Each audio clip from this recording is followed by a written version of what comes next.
The scent of garlic and fresh basil hung thick in the air at Bella Notte, mixing with the sharp undertone of industrial cleaner I had mopped across the floors just an hour ago. My feet throbbed inside my worn black flats, the kind with soles so thin I could feel every crack in the tile beneath me. 2 years of carrying heavy trays and dodging handsy customers had taught me to smile through exhaustion, to disappear into the background, to become invisible when I needed to be. Tonight, I needed to be invisible more than ever. I adjusted the black apron tied around my waist, tugging at the fabric to ensure it fell loosely over my midsection. The slight curve there was still easy to hide beneath baggy uniforms and strategic posture, but I was always aware of it now. 12 weeks. 12 weeks of morning sickness masked as stomach bugs, of dodging questions from Sophia, the only coworker who seemed to notice I had stopped drinking the end-of-shift wine we all shared. The dinner rush was building. Couples filtered through the heavy wooden doors, shaking rain from their umbrellas, filling the cozy Italian restaurant with the buzz of conversation and the clink of glasses. I moved between tables with practiced efficiency, refilling water glasses, reciting specials I had memorized 2 years ago, keeping my eyes constantly scanning. Always scanning. That was another habit I had developed, one of many survival mechanisms etched into my nervous system by 18 months with Evan Blake. Marco, the floor manager, appeared at my elbow with his perpetual clipboard and pinched expression. Camille, table 12 just sat. VIP. Very important, very private. Don't hover, don't chat, don't screw this up. I nodded without looking at him, already grabbing menus from the host stand. Got it. I mean it. His voice dropped lower. This guy tips like he's printing money, but he doesn't like small talk. Just be professional. Professional? I could do professional. Professional was safe. Professional meant keeping my head down, my mouth shut, and my tips steady enough to cover next month's rent and the prenatal vitamins I had started buying in bulk. Table 12 was positioned in the far corner of the restaurant, partially hidden behind an arrangement of potted ferns and a decorative column. The best seat in the house for someone who wanted privacy. Someone who didn't want to be watched. I approached with menus tucked against my chest, my gaze lowered in the deferential posture Marco had drilled into all of us. Good evening, and welcome to Bella Notte. May I start you with something from our wine list? The man at the table didn't respond immediately. I felt his attention before I saw it, a weight settling over me like a physical presence. When I finally lifted my eyes, I found myself staring into a face that seemed carved from stone. Sharp cheekbones, a jaw that could cut glass, eyes the color of winter ice. He wore a dark suit that probably cost more than our entire wine inventory, the jacket tailored so precisely it seemed to breathe with him. His shirt was charcoal gray, unbuttoned enough to reveal a hint of ink crawling up his collarbone. Something about the way he held himself, absolutely still, absolutely controlled, made the hair on the back of my neck stand up. Water, he said. His voice was low, accented. Russian, I thought, though the single word wasn't enough to be certain. And the Barolo, the 2015. I nodded, jotting the order on my pad even though I didn't need to. The movement gave me something to do with my trembling hands. Excellent choice. I'll have that right out for you. I turned to leave, already calculating how quickly I could drop off the wine and disappear into the kitchen when the front door opened again. The sound shouldn't have meant anything. Doors opened constantly in a restaurant. People came and went, and I had learned to filter out the ambient noise of a busy evening. But something in the quality of this particular door opening, the way the air shifted, the sudden spike in my pulse, made me freeze mid-step. I knew before I looked. My body knew. Every nerve ending that had been conditioned to recognize danger screamed at me to run, to hide, to make myself as small as possible. Evan Blake stood in the entrance of Bella Notte, water dripping from his expensive raincoat, that familiar smile playing across his features. the smile that promised charm to everyone watching, and something darker to anyone who knew him. The tray in my hands rattled. I steadied it through sheer force of will, my knuckles whitening around the edges. He hadn't seen me yet. His eyes swept the restaurant with the casual ownership of a man who believed the world existed for his convenience. I watched him speak to the hostess, watched her laugh at something he said, watched her lead him toward a table near the center of the room. Too close. He was too close. I backed toward the kitchen, my movements careful, controlled, nothing that would draw attention. The swinging door was only 15 feet away. If I could just make it there, if I could hide in the back until he left, maybe he wouldn't notice me. Maybe this would just be another near miss, another night of holding my breath and praying. "Excuse me." The Russian voice stopped me cold. I turned to find the man from table 12 watching me with those unsettling pale eyes. He had noticed something. I didn't know what my face was doing, what my body was betraying, but he had noticed. "Is there a problem?" he asked quietly. The question hung between us. I should have said no. I should have smiled and apologized and fetched his wine and pretended everything was fine, the way I had been pretending for 2 years. But my hands wouldn't stop shaking, and Evan was sitting 30 feet away, and I was pregnant with a baby I couldn't afford to raise but refused to give up. And suddenly the careful walls I had built around myself felt like they were made of paper. I grabbed a napkin from my apron. My pen moved before I could second-guess myself. The words scrawled in handwriting I barely recognized as my own. "My ex is here. Please don't let him hurt me tonight." I folded the napkin once, twice, and placed it on the table beside his water glass. Then I walked away without looking back, my heart hammering so loudly I was certain everyone in the restaurant could hear it. What had I done? This man was a stranger. A customer. I had just handed him my vulnerability on a piece of paper, trusting someone I didn't know to protect me from someone I knew all too well. From the corner of my eye, I saw him unfold the napkin, saw him read it, saw his expression shift into something I couldn't name. When I returned with his wine 5 minutes later, my hands finally steady, 2 men had appeared at the edge of the dining room. They wore dark suits and stood with the particular stillness of people trained to watch everything. Security. His security. The Russian didn't look at me when I poured his Barolo. He simply said very quietly, "Which one is he?" I tilted my head almost imperceptibly toward the center of the room. His gaze followed my direction, settling on Evan like a predator marking prey. Then he picked up his wine glass, took a slow sip, and spoke without looking at me. "He will not touch you tonight, or any night after." I wanted to ask how he could possibly promise that. I wanted to ask who he was, what he did, why a stranger would care about a waitress's problems. But my throat had closed around the words, and all I could do was nod and retreat to the safety of the kitchen, where I leaned against the walk-in cooler and tried to remember how to breathe. I had just asked a Mafia boss for help. I didn't know it yet, but I would. The rest of my shift passed in a blur of automatic movements and barely contained terror. I refilled water glasses without seeing the faces attached to them. I recited specials to tables I couldn't remember approaching. Every nerve in my body remained tuned to Evan's location, tracking his movements the way a rabbit tracks a circling hawk. He knew I was here. I could feel it in the way his laughter carried just a little too loudly across the dining room, in the deliberate casualness with which he positioned himself to face the kitchen doors. He was waiting, watching, playing the game we had played 100 times before, the one where he pretended everything was normal while slowly tightening the noose. But something was different tonight. Every time I ventured into the dining room, I felt another presence tracking me too.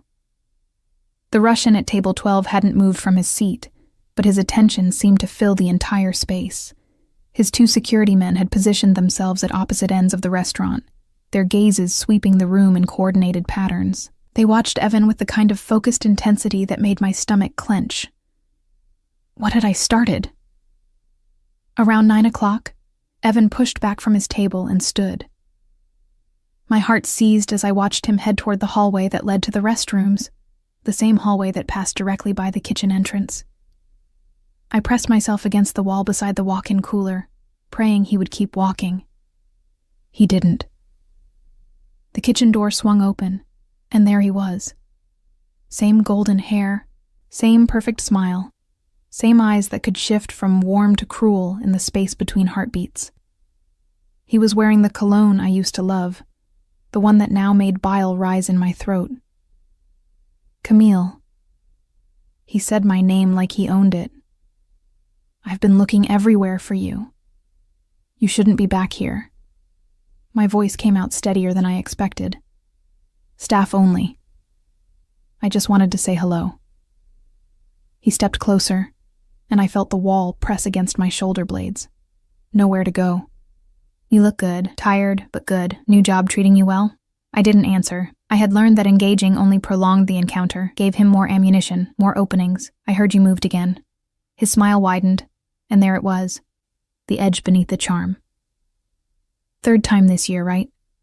That's a lot of running, Cammy. Must be exhausting. The kitchen door swung open again. I didn't see where the Russian came from. One moment the doorway was empty. The next he was standing there, filling the frame with his broad shoulders and that preternatural stillness. His pale eyes fixed on Evan with an expression that made the temperature in the kitchen drop 10 degrees. You are in a restricted area, he said. His accent was more pronounced now, the words clipped and precise. The restrooms are the other direction. Evan turned, his smile faltering for just a fraction of a second before snapping back into place. Sorry, I got turned around. Just catching up with an old friend. She does not appear to want catching up. The Russian hadn't moved from the doorway. He didn't need to. His presence alone seemed to create a barrier Evan couldn't cross. I suggest you return to your table. Something passed between them. Some masculine calculation I couldn't quite follow. Evan was taller, broader in the shoulders, the kind of man who dominated most rooms through sheer physical presence. But the Russian didn't seem to notice. He stood there with his hands loose at his sides, utterly calm, utterly certain, and I watched Evan's confidence waver. Do I know you? Evan asked, his voice harder now. No. A pause. But I know you, Evan Blake. I know where you work. I know where you live. I know about the restraining order you violated 17 times in the past 6 months. The Russian's lips curved into something that wasn't quite a smile. I know many things. The color drained from Evan's face. I had never seen that expression on him before. The sudden realization that he was not the most dangerous person in the room. We have no quarrel, Evan said carefully. Not yet. The Russian stepped aside, creating a clear path to the door. I suggest you keep it that way. Evan looked at me one last time, and I saw the fury burning beneath his careful mask. This wasn't over. We both knew it. But he also knew, somehow, that tonight was not the night to push. He left without another word. I sagged against the wall, my legs suddenly unable to support my weight. The Russian caught my elbow before I could slide to the floor, his grip firm but surprisingly gentle. Breathe, he said quietly. He is gone. How did you... I couldn't finish the sentence. My thoughts were scattered, fragmented. Who are you? He released my arm once he was certain I wouldn't collapse. My name is Nikolai Artemyev, and you do not need to know more than that. Nikolai Artemyev. The name meant nothing to me, but the way he said it suggested it should. The way the other kitchen staff had suddenly found urgent business at the far end of the room suggested it definitely should. Why are you helping me? I managed. He studied me for a long moment, those winter pale eyes seeing something I couldn't identify. Because you asked. That's not. I shook my head. People don't just help strangers because they ask. Perhaps the people you have known. He reached into his jacket pocket and produced a business card. Simple white cardstock with a phone number embossed in silver. No name, no title, just the number. If he returns, if he contacts you, if you feel unsafe for any reason, call this number. I stared at the card in my trembling fingers. I can't afford. There is no cost.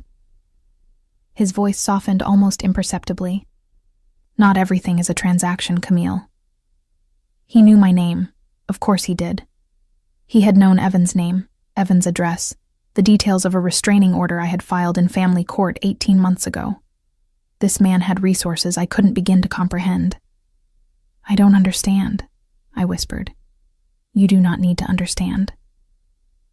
He straightened his cuffs, a gesture so casual it seemed almost absurd given the circumstances. Finish your shift. My men will ensure he does not return tonight. Tomorrow we will discuss how to make certain he does not return ever. He turned to leave, then paused at the door. The child, he said without looking at me. Does he know? My hand flew to my stomach before I could stop it. How did you? You protect your midsection when you move. You refused the wine Sophia offered at the start of your shift. You carry yourself like someone guarding something precious.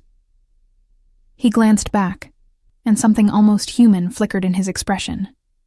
He does not know. No. The word came out broken. No one knows. Nikolai nodded once. Then no one will learn from me.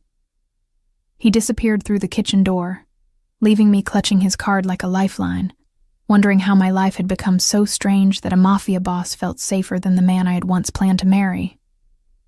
When I finally emerged from the kitchen 20 minutes later, Evan's table was empty. The hostess told me he had paid his bill and left in a hurry, looking pale. She seemed confused by his sudden departure. I wasn't confused. I was terrified and grateful and utterly lost, standing in the middle of a restaurant that suddenly felt like foreign territory. At table 12, a single folded napkin sat beside an untouched dessert menu. I opened it to find a $100 tip and 3 words written in precise, angular handwriting. You are safe. I tucked the napkin into my apron and went back to work, pretending my world hadn't just shifted on its axis. Nikolai Artemyev returned to Belanota 3 nights later. I had spent those 72 hours in a state of suspended animation, jumping at every sound, checking my phone obsessively for messages that never came. Evan had gone silent, which was somehow worse than his usual harassment. Silent Evan was planning Evan. Silent Evan was dangerous Evan. But when I walked into work on Thursday evening and saw that familiar figure seated at table 12, something in my chest loosened. I hadn't realized how tightly I had been holding myself until the tension began to drain away. You came back, I said, setting down his water glass. I said I would. He gestured to the seat across from him. Sit. We should talk. I glanced toward the kitchen, where Marco was surely watching. I'm working. Marco has been compensated for your break. Nikolai's expression didn't change, but something like amusement flickered in his eyes.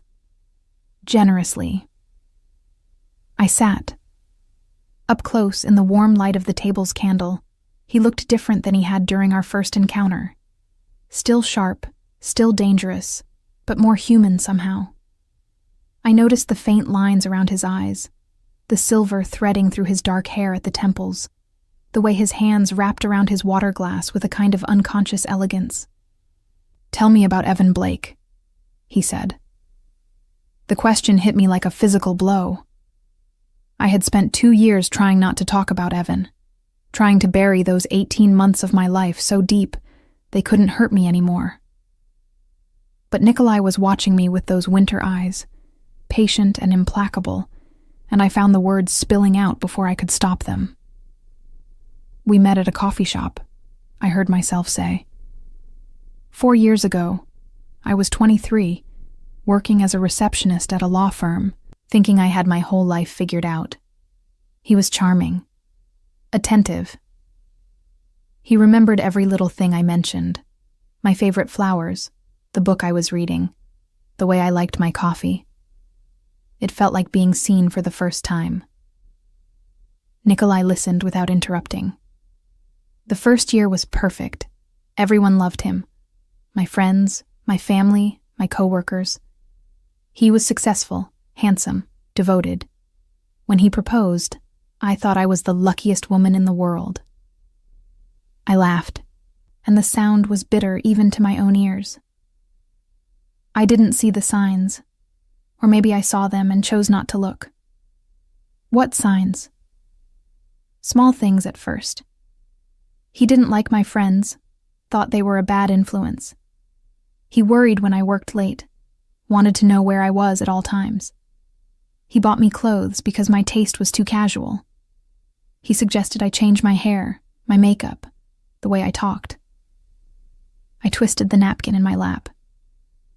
By the time I realized what was happening, I had already quit my job, moved into his apartment, lost contact with everyone who might have helped me. And then, the memories pressed against the walls I had built around them, demanding to be acknowledged. I closed my eyes. The first time he hit me was on our 1-year anniversary.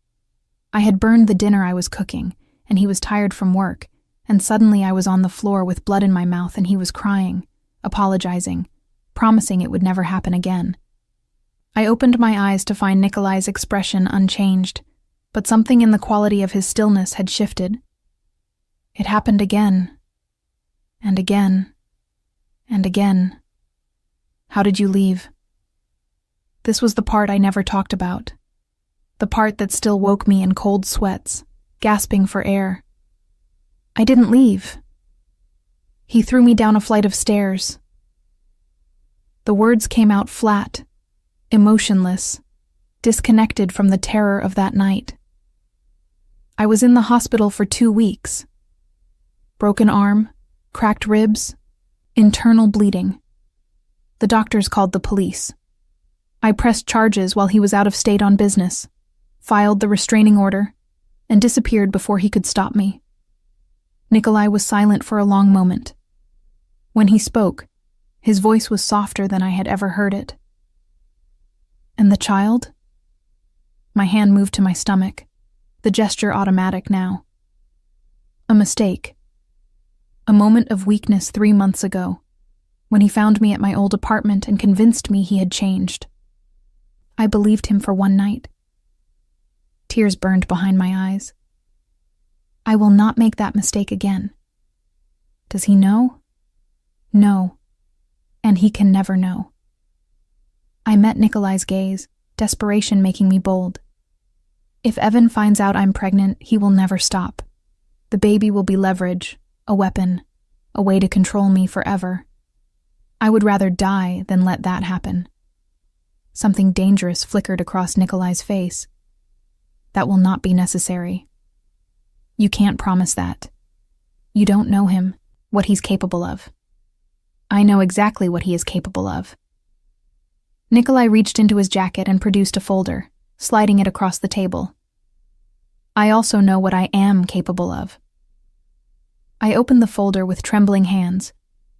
Inside were photographs, documents, records I didn't understand. Evan's financial statements, property records, a detailed timeline of his movements over the past 6 months. You've been watching him? Since Thursday night. Nikolai's voice was matter-of-fact. Evan Blake has significant debts to people who do not forgive unpaid loans. His business is failing. His family has distanced themselves. He is a man with nothing left to lose, which makes him dangerous. He paused, but not invincible. I stared at the documents, trying to process what he was offering. What do you want from me? Nothing. That's not possible. No one does something for nothing. Nikolai's lips curved into something that might have been a smile on a warmer face. Perhaps I am not no one. I'm serious. I closed the folder and pushed it back toward him. I've learned the hard way that men who offer protection always want something in return. Control, obedience, gratitude that becomes obligation. I can't afford to owe anyone anything. He studied me for a long moment, and I had the uncomfortable sensation of being seen in a way I hadn't experienced since that first night, when I'd handed him a napkin and my vulnerability in the same breath. My mother, he said finally, was a woman very much like you. Strong, stubborn, unwilling to accept help even when she needed it most. His accent thickened slightly, the Russian consonants becoming more pronounced. She died because she was too proud to ask for protection from the man who eventually killed her. I was 12 years old. The confession hung between us, raw and unexpected. I am not offering you control or obligation, he continued. I am offering you safety. What you do with it is your choice. If you wish to walk away after tonight, I will not stop you. But I will not stand by and watch another woman destroyed by a man who believes he owns her. I didn't know what to say. The cynical part of me, the part that had been forged in Evan's cruelty, whispered that this was just another manipulation, another trap disguised as kindness. But something in Nikolai's eyes, some ancient grief that mirrored my own, made me want to believe him. I need time, I whispered, to think. He nodded once, rising from the table. Take all the time you need, but keep the phone number, and know that my offer does not expire. He left a stack of bills beside his untouched wine glass and walked out into the night, leaving me alone with a folder full of secrets and a decision I wasn't ready to make. The next 2 weeks established a pattern I hadn't expected. Nikolai appeared at Bella Notte every evening I worked, always at table 12, always ordering the same Barolo he never finished. He never demanded my attention, never pushed for conversation, never made me feel obligated to sit with him. He simply existed in the corner of the restaurant like a silent guardian, his presence a constant reminder that I was not as alone as I had believed. His security men became fixtures too, rotating through shifts with military precision. They never spoke to me directly, but I noticed the way they tracked my movements, the way they positioned themselves between me and any male customer who lingered too long at my tables. It should have felt suffocating. Instead, it felt like breathing for the first time in years. Evan had gone quiet. No calls, no texts, no surprise appearances at my apartment or workplace. The restraining order I had filed sat dormant, unchallenged. Part of me wanted to believe he had given up, moved on, found someone else to torment. But the part of me that had learned to read his patterns knew better. Evan was planning something, and the longer he stayed silent, the worse it would be when he finally struck. It was Sophia who finally pushed me over the edge. Camille. She caught my arm as I was leaving after a particularly exhausting shift, her round face creased with concern. I need to tell you something, but you have to promise not to freak out. My stomach dropped. What is it? There was a guy here earlier today before your shift started, asking questions about you. What hours you worked, who you talked to, whether you were seeing anyone. She bit her lip. Blonde hair, expensive suit, smile like a toothpaste commercial. Ring any bells? The world tilted sideways. I grabbed the edge of the host stand to steady myself. What did you tell him? Nothing. I said I didn't know anyone named Camille. Sophia's eyes were wide with worry. But he didn't believe me. He kept pushing, asking about the Russian guy who's been coming in every night. He seemed really interested in him. Evan knew about Nikolai. Of course he did. Evan made it his business to know everything about anyone who might threaten his control. And now he was gathering intelligence, looking for weaknesses, preparing his next move. I found Nikolai's card in my wallet where I had tucked it 2 weeks ago. My fingers trembled as I dialed the number. He answered on the second ring. Camille.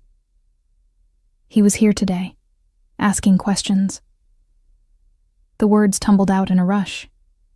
He knows about you. He's planning something. I know. Nikolai's voice was calm, unsurprised. My people intercepted him outside your apartment building this afternoon. He was carrying photographs, surveillance equipment, documents related to your pregnancy that he obtained from your medical provider. Ice flooded my veins.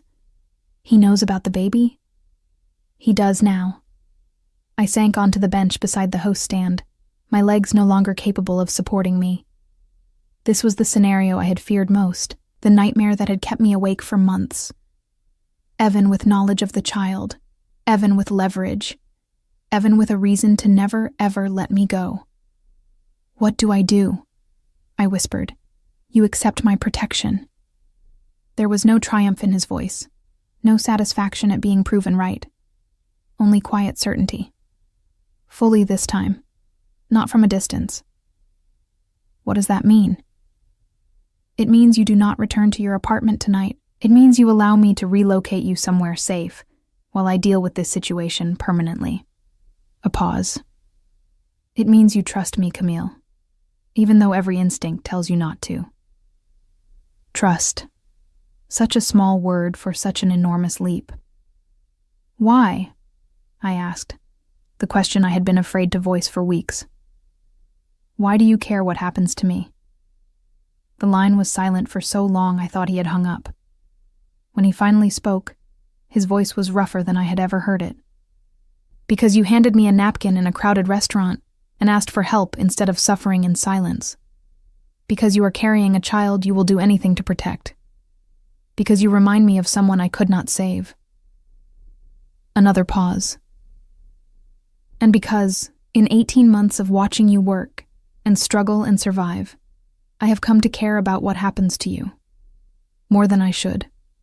More than is wise. 18 months.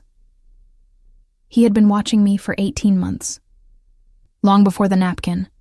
Long before that first night at table 12. You knew who I was before I sat down at your table. Yes. Why didn't you say something sooner? Because you were not ready to hear it, and because I had no right to interfere in your life uninvited. His voice softened. The napkin changed that. You invited me in. I closed my eyes, processing this revelation. 18 months of invisible protection. 18 months of a stranger watching over me, waiting for the moment I would reach out for help. Where would I go? I finally asked. I have a property outside the city. Secure. Private. You would have your own space, your own freedom. My staff would ensure you want for nothing while I resolve the situation with Evan. Resolve, I repeated. What does that mean exactly? It means he will never threaten you or your child again. Nikolai's voice had gone cold, sharp as a blade. How that resolution occurs depends entirely on his choices. I should have been horrified. I should have refused to participate in whatever violence he was implying. But I thought of the stairs Evan had thrown me down, the hospital bed where I had learned to breathe through cracked ribs, the months of looking over my shoulder and jumping at shadows. Okay, I heard myself say. I'll come with you. There is a car waiting outside Bellinot. Black sedan, tinted windows. My driver, Alexei, will take you to the property.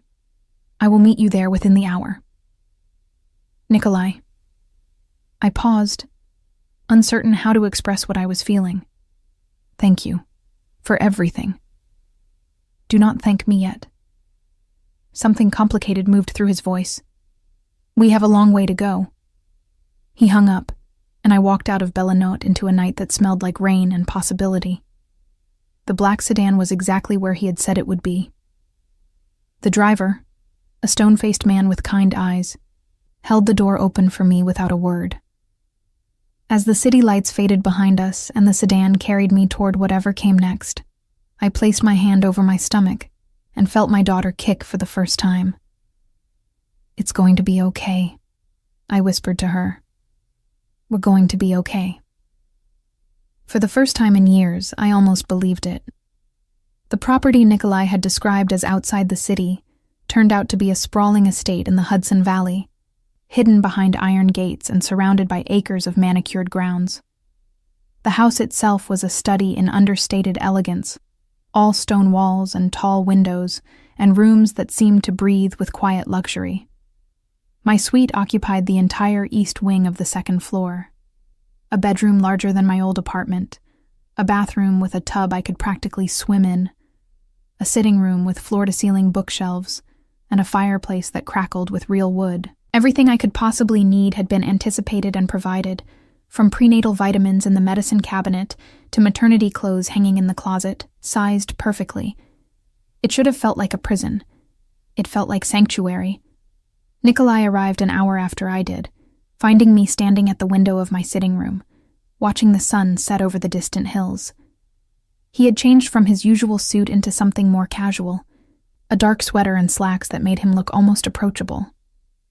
"You found everything you need?" he asked from the doorway. I turned, wrapping my arms around myself. "More than everything. This place is incredible. It belonged to my grandmother." He moved into the room, his footsteps silent on the thick carpet. "She came here after leaving Russia. Said the hills reminded her of home." He paused beside me at the window. "I thought you might find peace here, as she did." Peace. The word felt foreign on my tongue. "I don't remember what that feels like." "You will."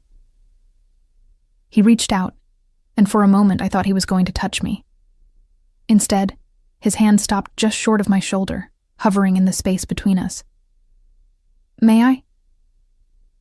Such a small question. Such an enormous shift from the men I had known, who took what they wanted without asking. "Yes," I whispered.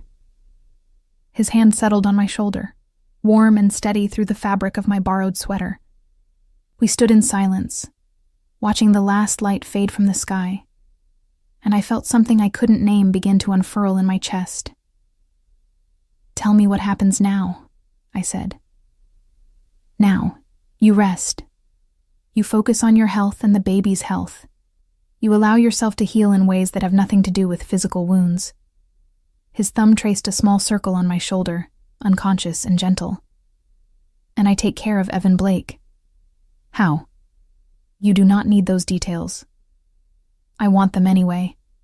I turned to face him, and his hand fell away from my shoulder. "If you're going to do something in my name, I need to know what it is." Nikolai studied me for a long moment, something like respect flickering in his pale eyes. "Very well. Evan has significant financial vulnerabilities, debts to organizations that do not take kindly to unpaid obligations. I have arranged for those debts to be called in immediately. By the end of the week, he will be facing bankruptcy, asset seizure, and legal action from multiple creditors. That won't stop him. Evan doesn't care about money, only control." "I am aware." Nikolai's expression hardened, "which is why I have also arranged for certain photographs to reach his employer, evidence of activities that will result in immediate termination and industry blacklisting. His social standing will be destroyed, his professional reputation eliminated. Every source of power he relies on will be stripped away, one by one." I felt a chill run down my spine. Not fear exactly, more like awe at the methodical precision of his destruction. "And if that doesn't work? If he still comes after me?" Something dangerous moved across Nikolai's face. "Then I will take more direct measures, but I hope it does not come to that. I prefer not to create messes that require cleaning." The implication hung in the air between us, heavy and unmistakable. I should have been horrified. I should have demanded he promise not to hurt anyone. But I thought of my daughter, growing safe beneath my heart, and I found I couldn't summon the moral outrage I was supposed to feel. "Thank you," I said instead. Nikolai's expression softened. You should eat. The kitchen has prepared dinner, and you have been surviving on restaurant leftovers for too long. He was right. The meal that appeared in my sitting room an hour later was the most delicious thing I had tasted in months. Fresh vegetables and perfectly cooked protein and desserts that made me want to weep with gratitude. I ate until I couldn't eat anymore, then fell asleep in the enormous bed and dreamed of nothing at all. The days that followed took on a rhythm I hadn't expected. Nikolai came to the estate each evening, sharing dinner with me in the formal dining room or the cozier breakfast nook, depending on my mood. We talked for hours about everything and nothing, books we had read, places we wanted to see, the small details of our lives that had nothing to do with the violence that had brought us together. I learned that he had built his empire from nothing after his mother's death, driven by a fury he had eventually learned to channel into cold precision. I learned that he read poetry in Russian when he couldn't sleep, that he had once wanted to be a pianist, that the tattoos hidden beneath his shirts told the story of every man he had lost along the way. He learned about me too. My childhood in a small town upstate, my dreams of becoming a teacher before financial necessity pushed me into service work, the way I still believed in kindness despite everything that had happened to me. We didn't touch again after that first night at the window. Some unspoken boundary held us apart, a recognition that whatever was growing between us needed time to develop roots before it could bear weight. But I felt his eyes on me when he thought I wasn't looking. I heard the way his voice softened when he said my name. I noticed how he positioned himself between me and every door, every window, every potential threat, even within the safety of his own home. Nikolai Artemyev was falling in love with me, and God help me, I was falling too. 2 weeks into my stay at the estate, he arrived with news. It is done. He sat across from me in the breakfast nook, his expression carefully neutral. Evan Blake has been destroyed. His career, his finances, his social standing, all of it gone. He has nothing left but his rage. And his rage is considerable, I said quietly. Yes. Nikolai's jaw tightened. Which is why I have arranged one final measure, a conversation between Evan and certain associates of mine, making clear that any further contact with you will result in consequences far more severe than financial ruin. You threatened him. I made him understand reality. Nikolai reached across the table and took my hand, the first deliberate touch since that night at the window. He will never bother you again, Camille. I give you my word. I looked at our joined hands, his scarred and strong, mine small and trembling. What happens now? Where do I go? Wherever you wish. His thumb traced circles on my palm. You are free. Truly free. Perhaps for the first time in your life. The word echoed in my chest, unfamiliar and vast. Free. Freedom, I discovered, was terrifying. For 2 years, my life had been defined by fear. Fear of Evan finding me. Fear of losing my job. Fear of failing the child growing inside me. Now that the fear was gone, I didn't know what to fill the space with. Nikolai had been true to his word. Evan Blake had been systematically dismantled, his life reduced to rubble in the span of 3 weeks. The last I heard, he had fled the city entirely, running from creditors and ruined reputation to some distant state where no one knew his name. I could go anywhere now. Start over anywhere. Build a new life in any city, any country, any future I could imagine. Instead, I stayed at the estate in the Hudson Valley and tried to understand why. The answer, when it finally came, was simpler than I expected. I stayed because of Nikolai.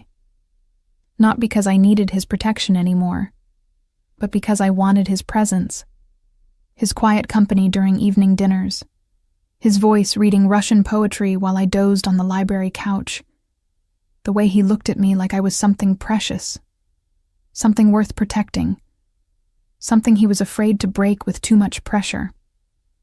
I stayed because for the first time in my life, Someone had given me safety without demanding anything in return, and I didn't know how to leave that behind. 6 weeks after my arrival at the estate, I found Nikolai in the library, staring out the window at the snow that had begun to fall. He didn't turn when I entered, but I saw his shoulders tense, felt the awareness that always seemed to crackle between us whenever we occupied the same space. "You've been avoiding me," I said. "I have been giving you space." "I don't want space." I moved closer, close enough to see the reflection of his face in the window glass. "I want to understand what this is, what we are." He was silent for a long moment. When he finally spoke, his voice was rougher than I had ever heard it. "You are a woman who came to me for help and received it. That is all this needs to be." "That's not all it is, and you know it." He turned then, and the look in his eyes made my breath catch. Pain and longing and something that looked terrifyingly like love, all warring for dominance in those winter pale depths. "Camille." He said my name like a prayer, like a curse. "I am not a good man. The things I have done, the things I will do, they would horrify you if you knew the details. You deserve someone better. Someone who can give you a normal life, a safe life." "I don't want normal." I stepped closer, close enough to feel the heat radiating from his body. "I spent 2 years trying to be invisible, trying to survive, trying to pretend I didn't exist. I don't want to disappear anymore. I want to be seen." His hand came up, trembling slightly, and cupped my face with a gentleness that seemed impossible from someone so dangerous. "I see you," he whispered. "I have always seen you." "Then stop holding back."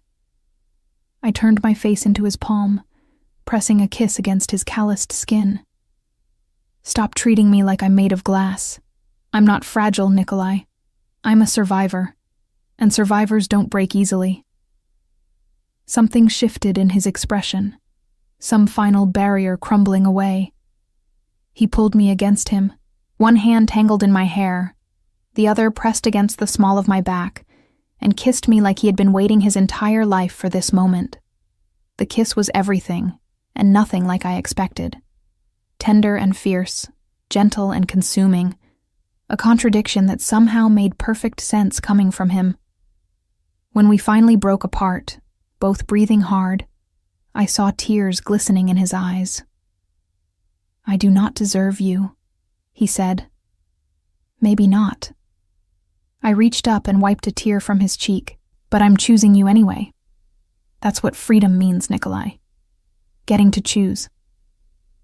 He laughed, a broken sound that was half sob, and pulled me closer. "You are impossible. I'm exactly what you need." And standing there in his arms, with snow falling outside and my daughter kicking beneath my heart, I finally understood what it meant to come home. Not to a place, not to a building, but to a person who saw you, protected you, and loved you without ever asking for anything in return. 2 months later, I gave birth to a daughter with her father's gray eyes and my stubborn chin.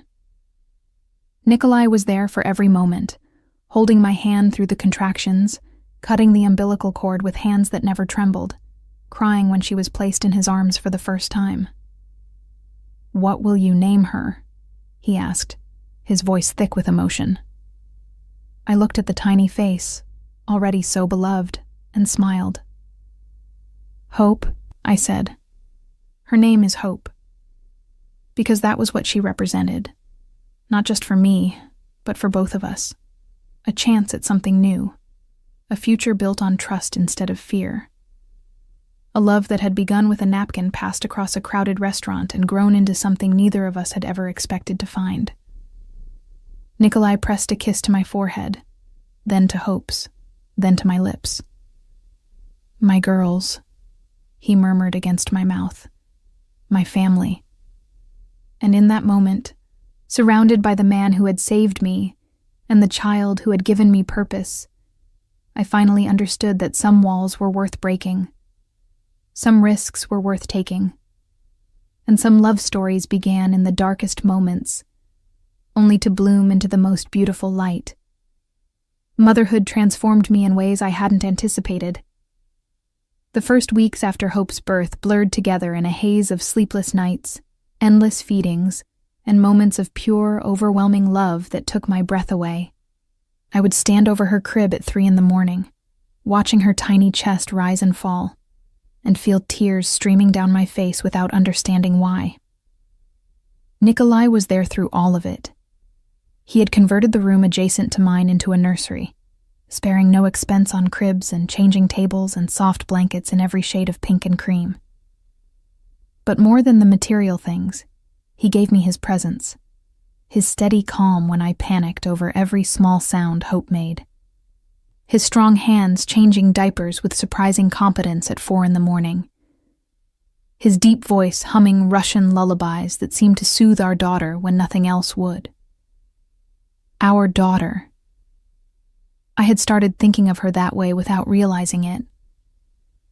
"She has your stubbornness," Nikolai observed one evening, watching me struggle to get Hope to take her bottle.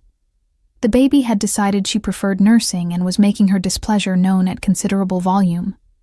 "She has your intensity," I countered, finally finding the angle that convinced Hope to accept the bottle. "Look at those eyes, already judging everything around her." He laughed, a sound I had grown to treasure over the past months.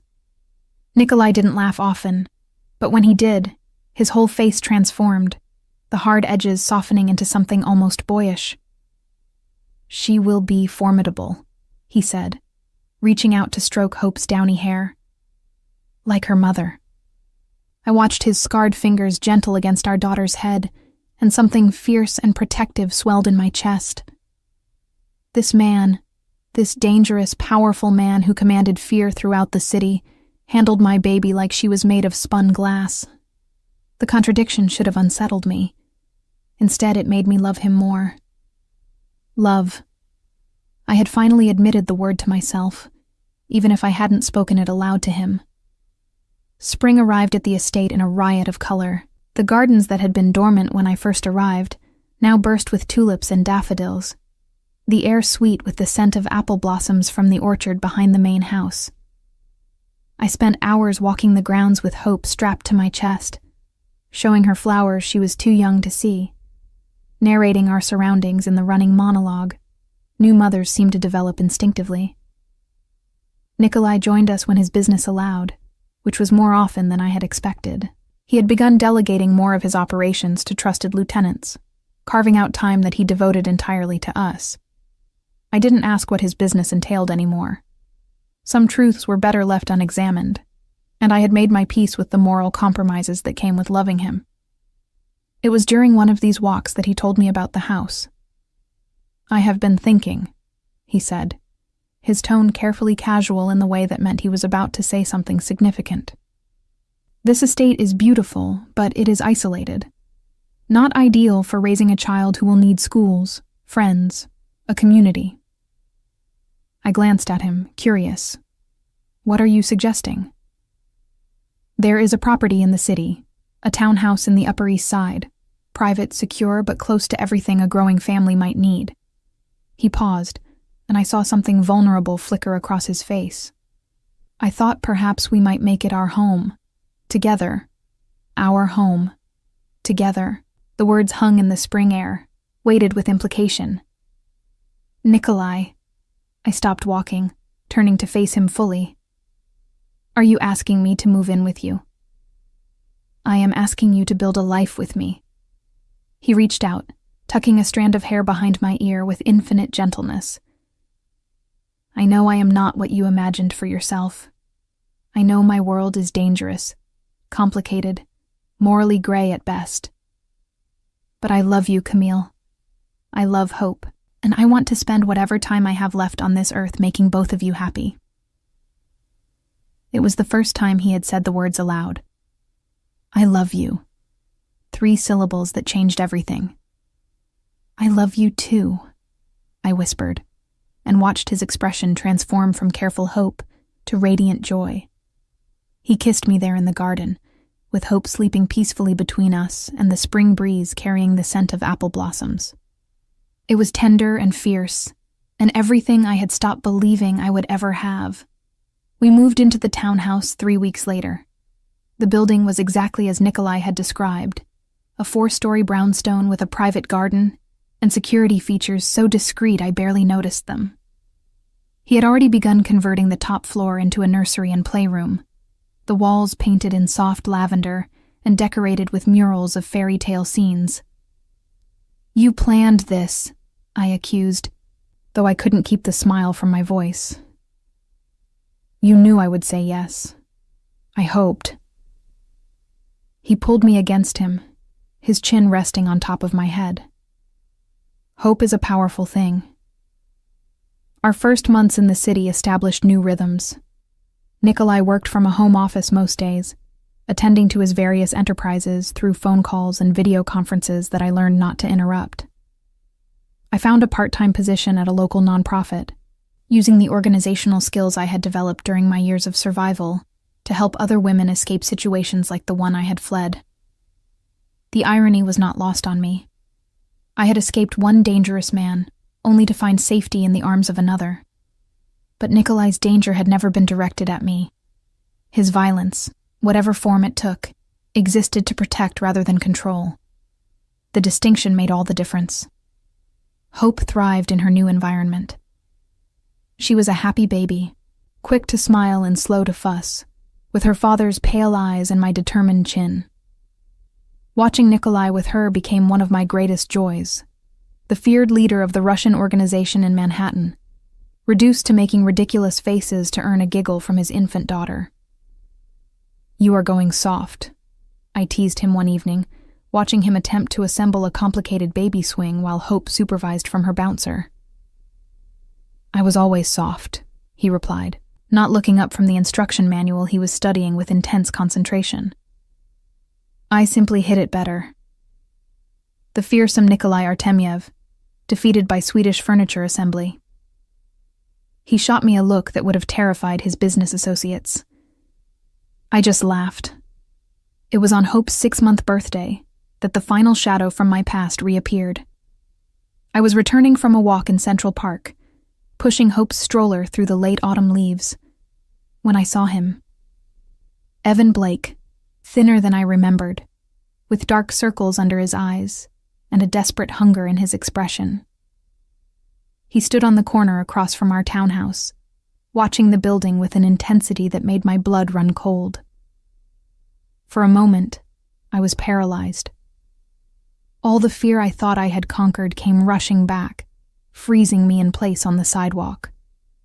My hands tightened on the stroller handle, my body instinctively positioning itself between Hope and the threat. Then Evan turned and saw me. Something terrible moved across his face. Rage and longing and bitter hatred, all tangled together in an expression that promised violence. He took a step toward me, and then he stopped.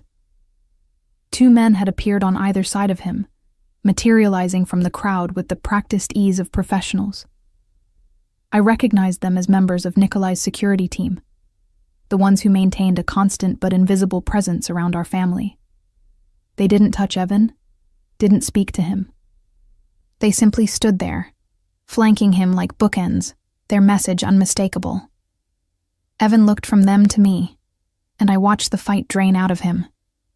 Whatever strength had brought him here, whatever desperate plan he had been nurturing, crumbled in the face of Nikolai's silent protection.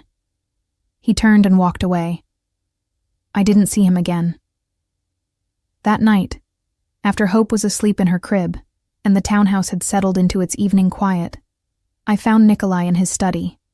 He looked up when I entered, his expression shifting to concern when he saw my face. "You know," I said quietly, "about today. I know about everything that concerns your safety." He rose from his desk, crossing to take my hands in his. "I told you once that Evan Blake would never threaten you again. I meant it. What will happen to him? Nothing, unless he forces my hand." Nikolai's jaw tightened. He was given very clear warnings after his appearance today. If he is wise, he will finally accept that you are beyond his reach. If he is foolish. He didn't finish the sentence. He didn't need to. I should have felt guilty. I should have worried about what might happen to a man I had once loved, however twisted that love had become. Instead, I felt only relief. Relief that my daughter was safe. Relief that Nikolai's protection extended to every corner of our lives.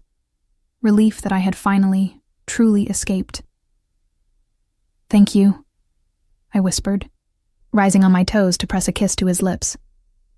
"You never need to thank me for protecting our family." His arms wrapped around me, pulling me close. "It is not a favor. It is simply what I am. Our family." The words echoed in my heart, warm and certain. I had walked into a crowded restaurant 2 years ago, terrified and desperate, and slipped a napkin to a stranger.